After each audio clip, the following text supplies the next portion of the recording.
السلام علیکم ورحمۃ اللہ وبرکاتہ۔ بسم اللہ الرحمن الرحیم، الحمد للہ رب العالمین وبہ نستعین والصلاة والسلام علی رسولہ الامین نبینا محمد وعلی آلہ واصحابہ اجمعین ومن تبعہم بإحسان الی یوم الدین، اما بعد۔ اعوذ باللہ من الشیطان الرجیم، بسم اللہ الرحمن الرحیم۔ قل ما يعبأ بكم ربي لولا دعاؤكم رب اشرح لي صدري ويسر لي أمري واحلل عقدة من لساني يفقهوا قولي رب زدني علما۔ اللهم صل على نبينا محمد وعلى آله وأصحابه وسلم وبارك عليه۔ محترم اسلامی بھائیوں، بزرگوں، نوجوانوں اور پردہ نشین خواتین اسلام،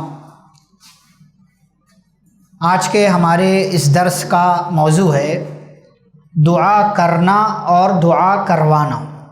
دعا کی ہماری شریعت میں کتنی اہمیت ہے یہ ہم سب بخوبی جانتے ہیں، اور دعا کی اہمیت کے حوالے سے دو باتیں آپ کی خدمت میں سب سے پہلے میں رکھوں۔ سورۃ الغافر کی سورۃ المومن جسے کہا جاتا ہے، اللہ رب العالمین نے فرمایا وقال ربکم ادعونی استجب لکم، تمہارے رب نے کہا کہ تم مجھ سے دعا کرو، میں تمہاری دعا قبول کروں گا۔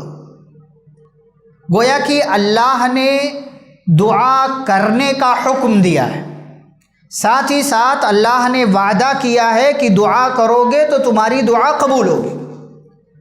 مزید دیکھیں اسی آیت میں اللہ نے فرمایا ان الذین یستکبرون عن عبادتی، بے شک جو لوگ میری عبادت سے منہ موڑتے ہیں، تکبر کرتے ہیں، ان قریب یہ لوگ ذلیل و رسوا ہو کر کے جہنم میں داخل ہوں گے۔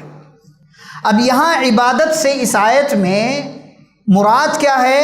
دعا ہے۔ اللہ نے سب سے پہلے دعا مانگنے کا، دعا کرنے کا حکم دیا، اور فوراً بعد اللہ نے کہا جو لوگ میری عبادت سے بڑا بنتے ہیں، یعنی مجھ سے دعا نہیں کرتے، تو ایسی صورت میں یہ لوگ ذلیل و رسوا ہو کر کے جہنم میں داخل ہوں گے۔ یہ دعا کی اہمیت ہے کہ اللہ نے دعا کو عبادت کا نام دے دیا، اور پیارے نبی صلی اللہ علیہ وسلم نے بھی حدیث میں فرمایا الدعاء هو العبادہ، دعا ہی دراصل عبادت ہے۔ یہ ایک اہمیت۔ دوسری اہمیت آپ دیکھیں جو میں نے آیت پڑھی سورۃ الفرقان کی، اللہ فرماتے ہیں قل ما يعبأ بكم ربي لولا دعاؤكم، کہ آپ کہہ دیجئے کہ میرا رب تمہاری پرواہ نہ کرے اگر تمہاری دعائیں نہ ہوں۔ اگر تم دعا کرنا چھوڑ دو، میرا رب، میرا اللہ تمہاری پرواہ کرنا چھوڑ دے گا۔ کیا پتہ چلا؟ ہم جب اللہ رب العالمین سے دعا کرتے ہیں تو ہمارا رب، ہمارا مالک، ہمارا معبود، ہمارا اللہ ہماری پرواہ کرتا ہے، ہمارا خیال کرتا ہے۔ یہ الگ بات ہے کہ آپ نے دعا میں جو مانگا تھا وہ آپ کو ملا کہ نہیں ملا، لیکن صرف آپ کے دعا مانگ لینے کی وجہ سے اللہ آپ کا خیال کرنے لگ جاتا۔ اسی لیے پیارے رسول صلی اللہ علیہ وسلم نے فرمایا من لم یسأل اللہ یغضب علیہ، جو اللہ سے نہ مانگے اللہ اس پر غصہ ہوتا ہے۔ ہمیں مانگتے رہنا چاہیے۔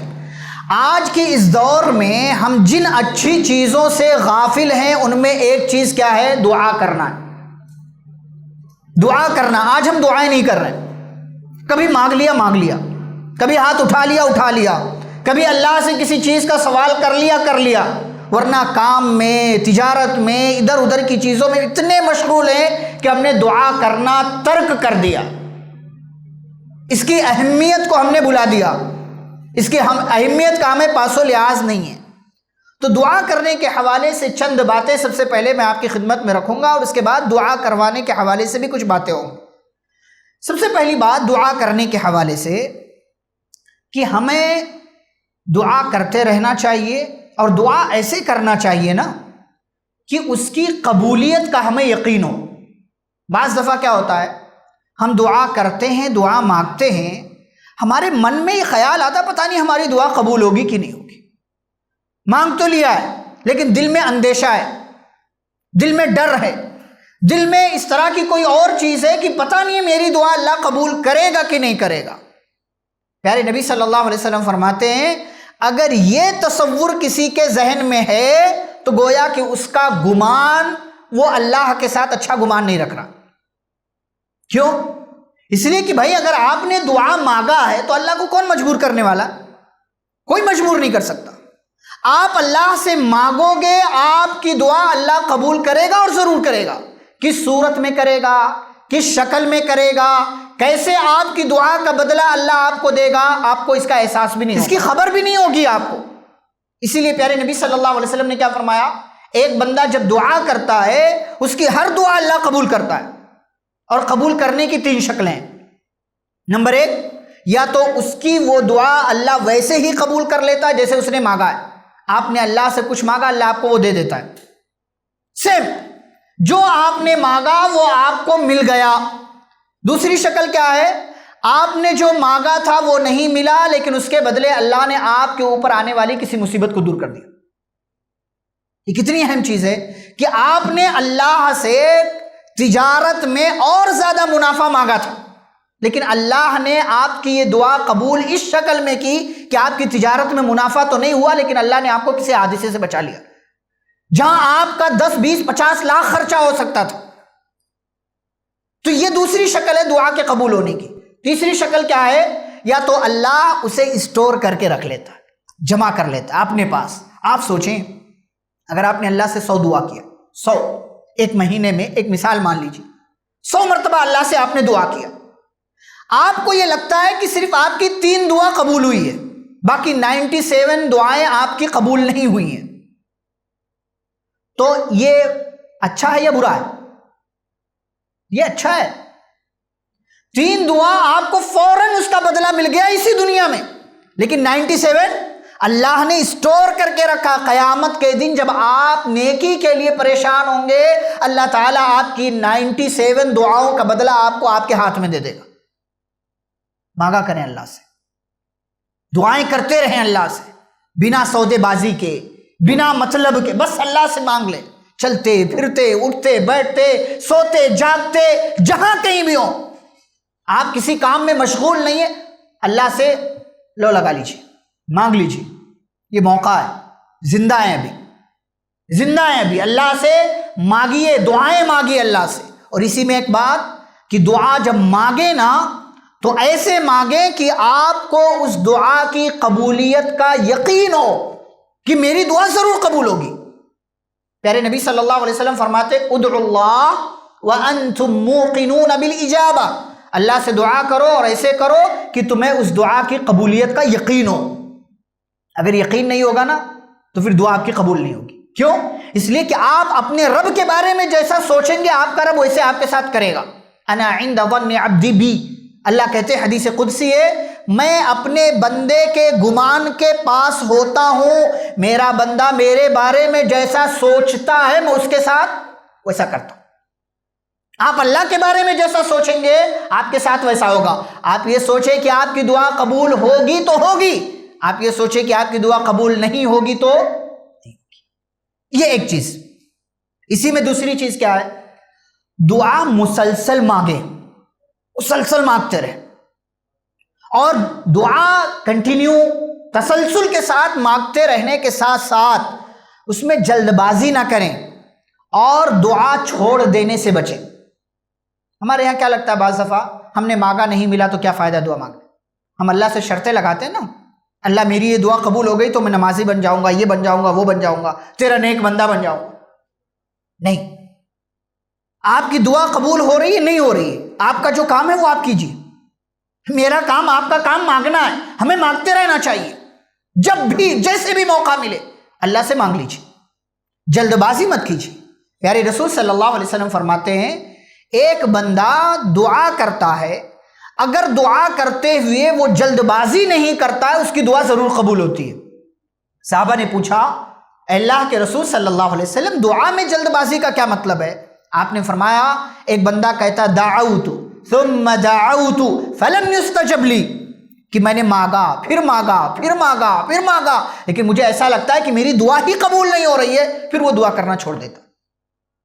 یہ کتنا گھاٹے کا سودا ہے کہ آپ کی دعا کی وجہ سے آپ کا رب آپ کا خیال کر رہا تھا، آپ نے فجر میں مانگا، ظہر میں مانگا، عصر میں مانگا، عصر کے بعد مانگا، آپ نے مغرب میں مانگا، عشاء میں مانگا، رات کو سوتے ہوئے مانگا، صبح کے اذکار میں، شام کے اذکار میں مانگا، یہ ساری دعائیں آپ کی قبول نہیں ہوئی آپ کے حساب سے، لیکن اس کی وجہ سے اللہ نے آپ کو کسی حادثے سے بچایا، یہ کبھی سوچا آپ نے؟ آپ کے بچے کو کسی چیز سے اللہ نے بچا لیا، آپ کی تجارت میں گھاٹا لگنے سے اللہ نے آپ کو بچا لیا، آپ کے گھر میں کوئی حادثہ ہو سکتا تھا، اللہ نے بچا لیا، کیوں؟ کیونکہ کل آپ نے دعا مانگا تھا اللہ سے۔ ہم نہیں سوچتے، سوچنا چاہیے۔ دعا میں جلد بازی مت کریں کہ دعا کرنا آپ چھوڑ دیں، دعا سے آپ بے نیاز نہیں ہو سکتے۔ آپ اگر دعا سے بے نیاز ہو گئے نا تو گویا کہ آپ تکبر کر رہے ہیں کہ نہیں مجھے دعا کی کوئی ضرورت نہیں۔ دعا میں کیا ہے؟ آپ اللہ کے سامنے اپنی عاجزی کا اظہار کرتے ہیں کہ اللہ میں کچھ نہیں، میں کمزور ہوں، لاچار ہوں، بے بس ہوں، تو سب کچھ کر سکتا ہے۔ اسی لیے نماز کے بعد ہم کیا کہ اللہم لا مانع لما اعطیت ولا معطی لما منعت، اے اللہ تو دینے پر آئے کوئی روک نہیں سکتا، اور تو روک لے پوری کائنات نہیں دے سکتی۔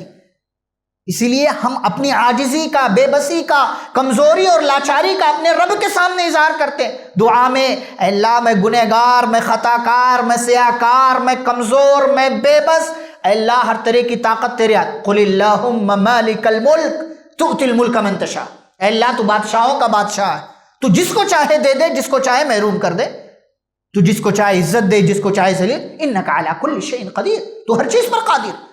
آپ اگر یہ عمل کرنا، دعا مانگنا چھوڑ دے، گویا کہ اب آپ کو کسی اور چیز کی ضرورت نہیں، آپ بڑے بن گئے۔ اور اللہ نے کیا فرمایا؟ ان الذین یستکبرون عن عبادتی، دعا مانگنا چھوڑ دینا یہ تکبر ہے، اور اس کی سزا کیا ہے؟ ایسا بندہ ذلیل ہو کر کے جہنم میں جائے گا۔ تو دعا مانگتے رہیے اور مسلسل مانگتے رہیے۔ اسی میں ایک بات کیا ہے؟ ایک بات یہ ہے اسی میں کہ بعض دفعہ ہم کوئی دعا کرتے ہیں نا، ہمیں یہ لگتا ہے ہماری دعا قبول نہیں ہوئی ہے، تو واقعی قبول نہیں ہوتی وہ۔ کیوں ایسا؟ کیونکہ آپ نے اپنی دعا میں کسی گناہ والی چیز کا سوال کیا ہے۔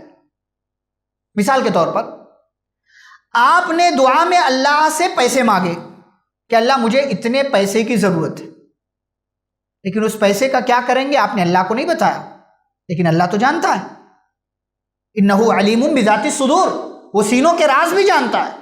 آپ اس پیسے کا آگے چل کر کے غلط استعمال کرنے والے تھے، اس کو حرام میں لگانے والے تھے، گناہ کے کام کے لیے آپ نے پیسہ مانگا تھا، اللہ کو پتہ ہے، اس لیے آپ کو اللہ نے نہیں دیا۔ اور پیارے نبی صلی اللہ علیہ وسلم نے فرمایا بندہ جب گناہ کی چیز کے لیے سوال کرتا ہے، دعا کرتا ہے، اس کی دعا قبول نہیں ہوتی۔ اور گناہ کے لیے بندہ کیسے دعا کرتا ہے؟ اس طریقے سے، وایا، اللہ سے ڈائریکٹ نہیں کہتا اس کام کو میں غلط جگہ لگاؤں گا، اسی لیے ہماری دعائیں قبول نہیں ہوتی۔ اور اسی میں ایک چیز، بندہ جب حرام کھا کر کے دعا کرتا ہے تو پھر اس کی دعا قبول نہیں ہوتی۔ آپ جانتے ہیں صحیح مسلم کی مشہور حدیث، تو اسی لیے دعا اگر قبول کروانا ہے تو اللہ کے سامنے اپنے آپ کو پیش کرنے سے پہلے حلال مال استعمال کیجئے، حرام مال سے اپنے آپ کو بچائیے۔ ایک اور چیز اسی میں کہ جہاں آپ اپنے لیے دعا کرتے ہیں بہت سی چیزوں کا، وہیں اگر آپ کو کسی چیز کی ضرورت ہے تو آپ سیم وہی چیز کسی ایسے بندے کے لیے مانگ لیجئے جس کو اس کی ضرورت ہے۔ مثال کے طور پر آپ کی تجارت میں گھاٹا ہو رہا ہے اور آپ کو پتا ہے کہ کوئی اور بندہ اس کی تجارت میں گھاٹا ہو چکا ہے، تو اب اس بندے کے لیے آپ دعا مانگیے کہ اللہ اس کی تجارت میں منافع پیدا کر دے، اس کی تجارت میں برکت ڈال دے، اس کی تجارت کو خسارے اور نقصان سے بچا لے۔ کیا فائدہ ہوگا؟ آپ کی دعا آپ کے اس بھائی کے حق میں کیا ہوگی؟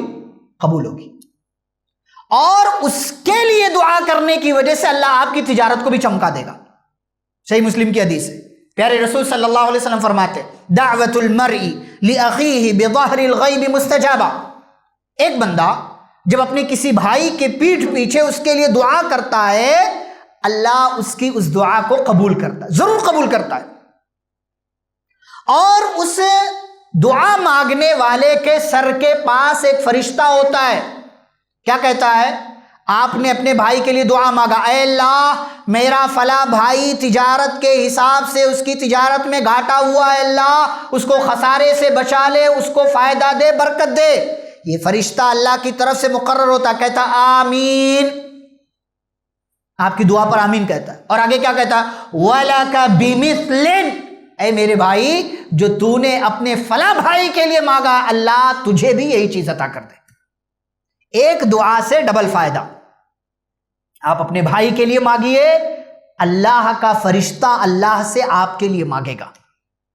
یہ بہت بڑا سودا ہے، بہت منافع کا سودا ہے کہ آپ زمین والوں کے لیے دعائیں کرو، آسمان والے فرشتے آپ کے لیے دعائیں کریں گے، اور آپ کی یہ مانگی گئی ایک دعا آپ کے بھائی کے حق میں بھی قبول ہوگی، اور وایا آ کر کے آپ کے حق میں بھی اللہ رب العالمین اس دعا کو قبول کر لے۔ لیکن ہم سیلفش ہیں، خود غرض ہیں، مطلب پرست ہیں، ہم دوسروں کے لیے، ہم اپنے لیے دعا نہیں کر پا رہے ہیں بھائی، اپنے لیے ہم ہاتھوں کو نہیں اٹھا پا رہے ہیں کہ اللہ سے مانگے، ہم جمعہ مانگ لیا، کبھی ہاتھ اٹھ گیا، لیکن ہم اپنے لیے دعا نہیں مانگ پا رہے۔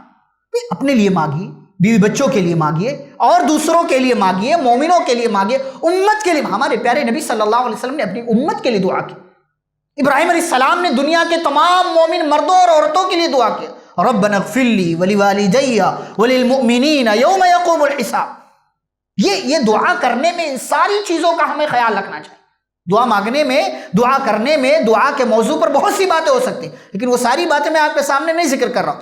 میں صرف ہماری جو غفلت ہے دعا کے حوالے سے، اس کے بارے میں آپ کو آگاہی دے رہا ہوں کہ ہمیں دعا کرنا چاہیے، اور دعا مانگنے سے ہمیں کبھی بھی غافل نہیں ہونا چاہیے۔ یہ بات ہوئی دعا کرنے کے حوالے سے۔ اب چند باتیں دعا کروانے کے حوالے سے۔ دیکھیں، یہ عمل بھی ان اعمال میں سے ہے جن کو آج ہم مسلمانوں نے چھوڑ دیا۔ آج ہم دعائیں نہیں کرواتے ہیں کسی سے، بس کیا کرتے ہیں، چٹھی پہنچا دیا، امام صاحب سے کہہ دیا ابا بیمار ہے، دعا کے لیے کہہ دو، خلاص۔ اچھا، ہم روایتی بن چکے ہیں، روٹین کے حساب سے امام صاحب نے کہا فلاں صاحب بیمار ہیں، ان کی شفا کے لیے دعا کیجئے، اللہ انہیں شفائے کاملہ عاجلہ عطا فرمائے۔ پبلک نے آمین کہہ دیا، بعد میں کس نے دعا کیا؟ کسی نے نہیں دعا کیا۔ اچھا، ہمارے ہاں آج کل ایک ٹرینڈ چل رہا ہے، دعا میں یاد رکھو، ہے نہیں؟ سب بولتے ایک دوسرے سے، رخصت ہوتے، بھائی دعا میں یاد رکھو۔ کون دعا میں یاد رکھ رہا ہے؟ آپ سے 10 لوگوں نے کہا، آپ نے ان میں سے کس کے لیے دعا کیا ہے؟ نہیں کرتے ہم، الا ماشاء اللہ۔ یہاں سے امام صاحب نے کہا فلاں صاحب کا آپریشن ہونے والا ہے، کامیابی کی دعا کرو، سارے لوگوں نے امام صاحب کی دعا پر تو آمین کہا، لیکن بعد میں کسی نے ہاتھ اٹھا کر کے اپنے بھائی کے لیے نہیں مانگا کہ اللہ اس کا آپریشن کامیاب کر دے۔ کسی نے مانگ لیا۔ یہ ہم ایک روٹین میں جا رہے ہیں، جدھر سارے لوگ جا رہے ہیں ہم بھی ادھر جا رہے ہیں، جدھر سارے جا رہے ہیں ہم بھی ادھر جا رہے ہیں۔ ہم کسی کو بھی کہتے ہیں دعا میں یاد رکھنا، دعا میں یاد رکھنا، وہ پتہ نہیں اپنے لیے دعا مانگتا ہے کہ نہیں مانگتا ہے، ہم اس سے کہے جا رہے ہیں، جبکہ اصل طریقہ کیا ہے دعا کروانے کے حوالے سے؟ چند باتیں آپ کی خدمت میں رکھ۔ دیکھیں، ہمارے پیارے رسول صلی اللہ علیہ وسلم جب دنیا میں موجود تھے، صحابہ کرام آپ سے خاص دعاؤں کے لیے کہا کرتے تھے، دعا کروایا کرتے تھے۔ صحابہ آپ صلی اللہ علیہ وسلم سے آپ ان کے لیے دعا کر دیتے تھے، اللہ تعالیٰ آپ کی دعا قبول کر کے جس کی جو ضرورت ہوتی تھی وہ پوری کر دیا کرتے تھے۔ اچھا، اسی میں ایک اور چیز، جب پیارے نبی صلی اللہ علیہ وسلم کی وفات ہو گئی تو اب جو بڑے صحابہ تھے، بزرگ صحابہ تھے، جن کا مقام بہت اونچا ہے، ایسے صحابہ کے پاس لوگ جاتے تھے دعا کروانے کے لیے۔ جیسے حضرت عمر بن خطاب رضی اللہ تعالیٰ عنہ کا زمانہ آیا تو ان کے زمانے میں سوکھا پڑ گیا، قحط سالی ہو گئی، بارش نہیں ہو رہی، تو انہوں نے حضرت عباس رضی اللہ عنہ، کون ہے؟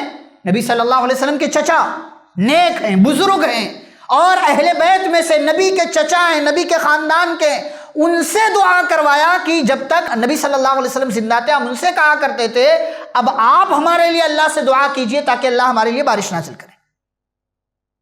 اسی میں ایک اور چیز آپ دیکھیں، دعا کروانا کتنی اہم چیز ہے، خاص طور سے ایسے لوگوں سے جو واقعی نیک۔ دعا اللہ تعالیٰ کسی کی بھی قبول کر سکتا ہے، لیکن دعا کے آداب ہیں۔ کوئی جو ہے مطلب گوا گٹکا، مطلب نماز پڑھنے کی جس کو توفیق نہیں ہوتی اس کو بھی ہم بول رہے ہوتے دعا میں یاد رکھو.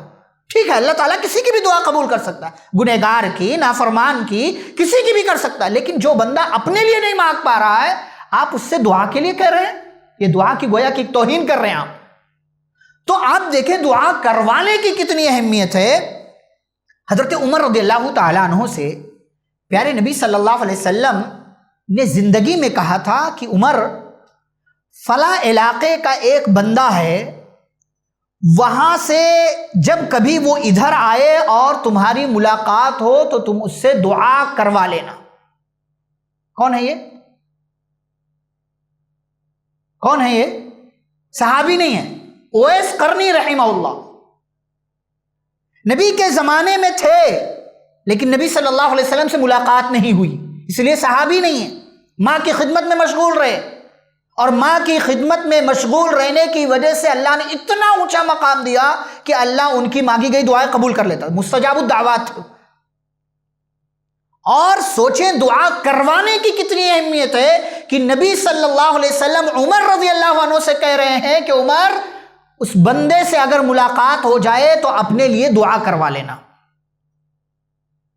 حالانکہ عمر رضی اللہ عنہ صحابی ہیں، عظیم صحابی ہیں. اس امت میں ابو بکر صدیق رضی اللہ عنہ کے بعد سب سے عظیم انسان صحاب، ان کی شرف کے لیے بات کافی ہے کہ وہ صحابی ہیں. اور صحابی سے کہا جا رہا ہے کہ ایک تابعی سے جب ملاقات ہو تو ان سے اپنے لیے دعا کروا لینا. یہ دعا کروانے کی اہمیت. اچھا، اسی میں ایک اور بات، ہمارے زمانے میں کیا ہو رہا ہے دعا کروانے کے حوالے سے، کہ آج ہمارے یہاں لوگ، کوئی دنیا سے چلا گیا ہے اس سے دعا کے لیے کہہ رہے ہیں. قبرستان میں لوگ جاتے ہیں، وہاں بجائے قبرستان میں موجود لوگوں کے لیے دعا کرنے کے ان سے اپنے لیے دعا کرے، اللہ تعالیٰ کے پاس ہماری یہ لگوا دو. جو نیک لوگ دنیا سے چلے گئے، اللہ کے اولیاء جو ہیں، ان کا وسیلہ لیا جاتا ہے، کہتے ہیں یہ ہماری بخشش کروا دیں گے، اللہ کے ہمیں قریب کر دیں گے. جبکہ وسیلہ جو جائز ہے اس کی 3 شکلیں، جائز وسیلے کی 3 شکلیں. ایک، اللہ کے اسماء و صفات کا وسیلہ، آپ اللہ کے ناموں کا حوالہ دیں، اللہ تو غفور الرحیم ہے، مجھے معاف فرما، مجھ پر رحم فرما. ایک جائز وسیلے کی دوسری شکل ہے کہ آپ اپنے نیک عمل کا وسیلہ دیں، اللہ میں نے نمازیں جو پڑھی ہیں صرف تجھے خوش کرنے کے لیے، اس کے بدلے میرا کام کروا دے یا کر دے.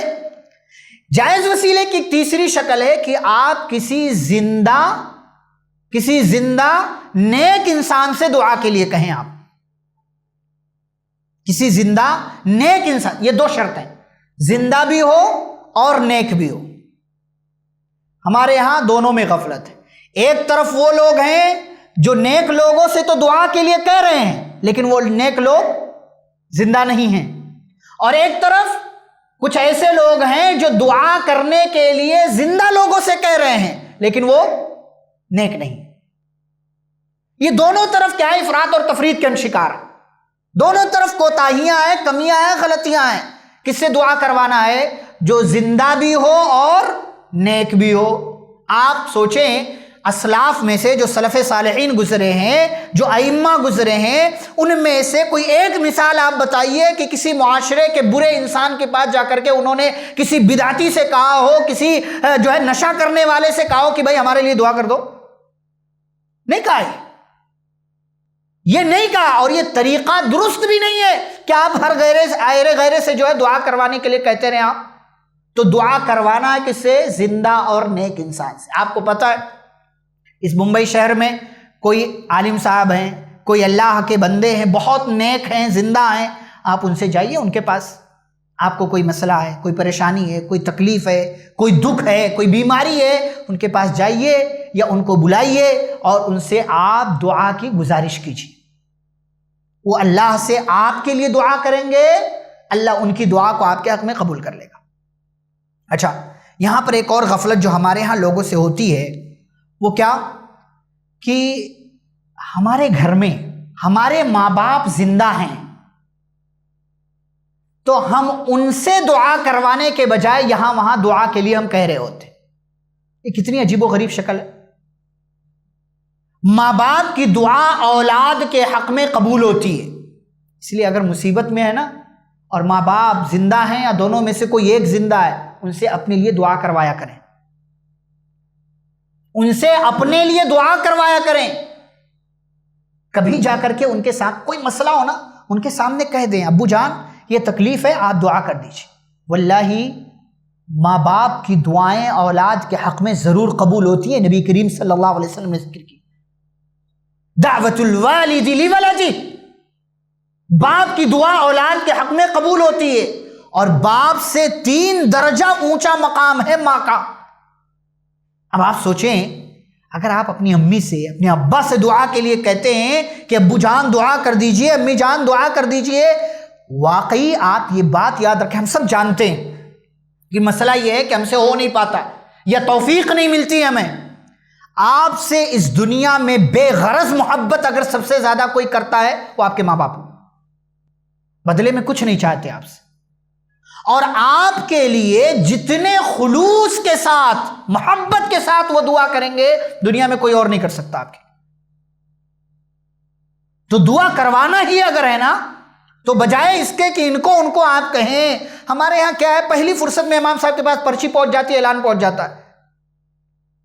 غلط ہے، میں اس کو حرام نہیں کہہ رہا، اس کو ناجائز بھی نہیں کہہ رہا، لیکن یہ دعا کے آداب کے خلاف ہے کہ آپ کا بچہ بیمار ہے، آپ اس کے لیے دعا نہیں کر رہے ہیں، آپ کی امی بیمار ہیں، آپ ان کے لیے خود نہیں دعا کر رہے ہیں، یا آپ خود مصیبت میں ہیں اور گھر میں آپ کے ماں باپ موجود ہیں لیکن آپ ان سے اپنے لیے دعا کروانے کے لیے نہیں کہہ رہے، لیکن امام صاحب کے پاس پرچی پہنچا دے رہے ہیں۔ یہ بہت عجیب صورتحال ہے۔ کون دعا کرتا ہے بھائی آپ کے لیے؟ اعلان پہنچ گیا، ٹھیک ہے، لوگوں کی ہو سکتا ہے کسی کی بھی دعا آپ کے حق میں قبول ہو جائے، لیکن اس سے کہیں زیادہ اہم چیز یہ ہے کہ آپ اپنے گھر میں موجود اپنے ماں باپ کی دعائیں لیجئے، ماں باپ کی دعائیں لیجئے۔ اور اگر کوئی بندہ سماج میں ایسا ہے جو واقعی نیک ہے، آپ اس سے جا کر کے دعا کے لیے کہیے، اور ضرور کہیے، خاص طور سے وہ لوگ جو تہجد گزار ہیں، جو تہجد کی نماز پڑھتے ہیں، جن کے ہاں ریاکاری نہیں ہے، دکھاوا نہیں ہے، جو شہرت اور ناموری کے لیے کام نہیں کرتے ہیں، اللہ سے راتوں کو تنہائی میں اٹھ کر کے اللہ سے باتیں کرتے ہیں، ایسے لوگوں سے کہیے آپ، اگر وہ زندہ ہیں، وہ نیک ہیں، ان سے دعا کے لیے آپ کہیے۔ اور یہ ساری چیزیں ہمیں اس کا خیال رکھنا چاہیے دعا کروانے کے حوالے سے۔ اب یہ چند باتیں ہو گئی دعا کرنے کے حوالے سے، چند باتیں ہو گئی دعا کروانے کے حوالے سے۔ اب آپ سوچیں دعائیں کتنی اہم ہیں ہماری زندگی میں۔ آپ دعاؤں کی وجہ سے آپ مصیبت سے بچ سکتے ہیں، حضرت یونس علیہ السلام، دعاؤں کی وجہ سے آپ جنگیں جیت سکتے ہیں۔ جنگ بدر کے شروع ہونے سے پہلے پیارے نبی صلی اللہ علیہ وسلم نے اللہ کے سامنے دعا کیا، دعاؤں کی وجہ سے آپ کے حق میں بولنے والا طاقتور انسان پیدا ہو سکتا ہے۔ پیارے نبی صلی اللہ علیہ وسلم نے حضرت عمر بن خطاب رضی اللہ عنہ کے قبول اسلام کے لیے اللہ سے دعا کیا تھا، اللہم اید الاسلام بأبی جہل بن ہشام او بعمر بن الخطاب، اے اللہ اسلام کو طاقت دے ابو جہل کے ذریعے یا عمر بن خطاب کے ذریعے۔ یہ دعا میں پاور ہے، دعا میں پاور ہے، یہ طاقت ہے، اور دعاؤں کی وجہ سے اللہ آپ کی زندگی میں ایسی چیزیں لے کر کے آتا ہے جس کا آپ تصور بھی نہیں کر سکتے۔ لا يرد القضاء الا بالدعاء، فیصلے میں جو چینجنگ اور تبدیلی ہوتی ہے دعا کی وجہ سے ہوتی ہے۔ اللہ تعالیٰ آپ کے حق میں اس نے کچھ اور فیصلہ کیا تھا آپ کی چیزوں کی وجہ سے، لیکن آپ نے دعا مانگ لیا، اللہ تعالیٰ اس فیصلے کو بدل کر کے آپ کے ساتھ کچھ اور کر دیتا۔ دعائیں آپ کی زندگی کو تبدیل کر کے رکھ دیتی، اور دعاؤں کی وجہ سے زندگی میں وہ کرشمہ سازیاں ہوتی ہیں کہ دنیا حیران ہے کہ ابھی تو یہ تھا، ابھی یہ کیسے ہو گیا۔ امام بخاری رحمہ اللہ کی ماں نے اتنی دعائیں مانگی، امام بخاری رحمہ اللہ بچپن میں نابینا تھے، دیکھ نہیں سکتے تھے، ماں دعا کر رہی ہے مصلی پہ بیٹھ کے، نماز کے بعد اللہ سے رو رو کر کے دعائیں مانگ رہی، اور ماں کی دعا بچے کے حق میں قبول ہوئی۔ رات کو خواب دیکھا کہ ابراہیم علیہ السلام خواب میں آئے اور کہنے لگے اے اللہ کی بندی، اللہ نے تیرے بچے کی بینائی کو واپس کر دیا ہے۔ صبح اٹھی تو دیکھی کہ بچے محمد کی آنکھوں میں بینائی واپس آ چکی ہے، بصارت واپس آ چکی ہے۔ یہ دعاؤں کی وجہ سے ممکن، آپ دیکھیں آپ کے آس پاس کتنی ایسی برکتیں کسی کے گھر میں نظر آئیں گی دعاؤں کی وجہ سے. دعاؤں کی وجہ سے ہم اور آپ کو دعاؤں سے کبھی بھی بے نیاز نہیں ہونا, کبھی بھی بے نیاز نہیں ہونا. مانگتے رہیے, مانگتے, خوب مانگیے اللہ سے, خوب مانگیے اللہ سے. اس کے لیے ضروری نہیں ہے کہ ہاتھ اٹھائیں, ٹھیک ہے, اچھی بات ہے, ہاتھ اٹھا لیں, یہ بھی دعا کے آداب میں سے ایک ادب ہے, لیکن چلتے پھرتے بھی آپ دعائیں کر سکتے ہیں, اٹھتے بیٹھتے بھی آپ دعائیں کر سکتے ہیں. رات کو بستر پر آپ سوئے ہوئے ہیں, لیٹے ہوئے ہیں, موبائل سائیڈ میں رکھیے. یہ موبائل آپ کی دنیا بنا سکتا ہے, چیزیں بنا سکتا ہے, لیکن آپ کے حق میں جو کامیاب کرنے والی چیزیں آپ کو, آپ دعاؤں کی وجہ سے کامیاب ہو سکتے. فرعون جیسے بڑے ظالم کے پاس جانے سے پہلے موسیٰ علیہ السلام نے اللہ سے دعا کیا, رب اشرح لی صدری ویسر لی امری واحلل عقدۃ من لسانی یفقہوا قولی. اللہ بولنا نہیں آتا, بولنے کی صلاحیت دے دے. اللہ زبان میں لکنت ہے, صحیح سے الفاظ ادا نہیں ہوتے, یہ چیز ختم کر دے. ایک بڑے بادشاہ کے پاس جا رہا ہوں, پتہ نہیں کیسے حالات ہوں گے, اللہ میرے سینے کو کھول دے, میرے معاملے کو آسان کر دے. اللہ نے دعا قبول کی. اور فرعون جیسے ظالم و جابر کے پاس پورے دھڑلے سے جیسے جیسے اس نے سوال کیا کہ تمہارا رب کون ہے, پوری ہر طرح کے سوالات کا حضرت موسیٰ علیہ السلام نے جواب دیا. آپ دیکھیں موسیٰ علیہ السلام مدین پہنچے, مدین پہنچنے کے بعد 2 لڑکیوں کو پانی پلایا, درخت کے سائے میں آ کر کے آرام کرنے لگے, بیٹھ گئے. رب انی لما انزلت الی من خیر فقیر, اے اللہ جو کچھ دے دے میں اس کا محتاج ہوں. یہ دعا مانگ کر کے بیٹھے تھے. آپ کو پتا موسیٰ علیہ السلام کے پاس نہ کھانا تھا, نہ رہنے کی جگہ تھی, نہ گھر والے تھے, نہ چھت تھی, نہ کچھ اور کام کاج تھا کہ زندگی گزر سکے. یہ ایک دعا مانگی موسیٰ علیہ السلام نے, اللہ نے ہر طرح کے خیر سے انہیں نواز دیا.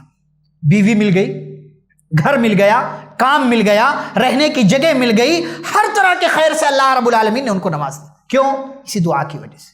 دعائیں آپ کی زندگی میں وہ کام کرتی ہیں جو اور چیزیں آپ کی زندگی میں کام نہیں کر سکتی. اس لیے مانگیے, مانگتے رہیے. بندے ہیں تو بندہ ہونے کا ثبوت دیجئے, اور اگر آپ دعا نہیں کر رہے ہیں تو اس کا مطلب اپنے آپ کو بندہ بھی نہیں سمجھ رہے. یا ایھا الناس انتم الفقراء الی اللہ, اے لوگو تم اللہ کے در کے فقیر ہو. اپنی فقیری ظاہر کرو اللہ کے سامنے, اپنی محتاجی ظاہر کرو اللہ کے سامنے. صرف دو آنسو کے قطرے گرا کر کے اللہ کو راضی کر سکتے. منہ بنا لو, اللہ راضی ہو جاتا ہے. اس کو اس کے نام کا حوالہ دے دو, وہ خوش ہو جاتا ہے. آپ کے لیے ساری چیزیں آپ کے لیے مہیا کر دیتا ہے. آپ سوچیں بن مانگے آپ کے جسم میں کتنی ایسی چیزیں جو بن مانگے اللہ نے دیا آپ کو. روزانہ کھانا پینا سب کچھ اللہ دے رہا بن مانگے. جب آپ مانگنے لگ جاؤ گے تو کیا عالم ہوگا.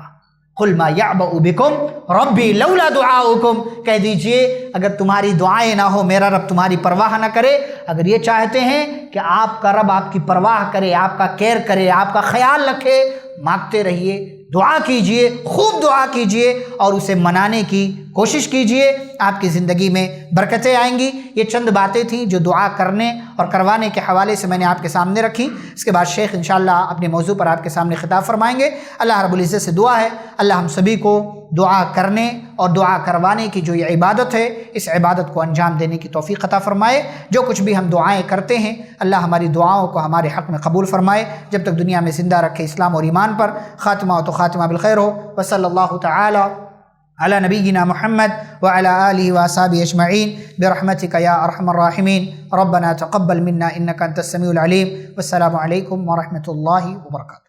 ایسے ہی فائدہ مند اسلامک ویڈیوز دیکھنے اور منہج سلف پر کتاب و سنت کی تعلیمات کو عام کرنے میں ہمارا تعاون کریں تاکہ آپ کے لیے ذریعہ نجات جنت کے حصول کا سبب ساتھ ہی مال میں برکت و اضافے کا ذریعہ بھی بنے. آمین. جزاک اللہ خیرن.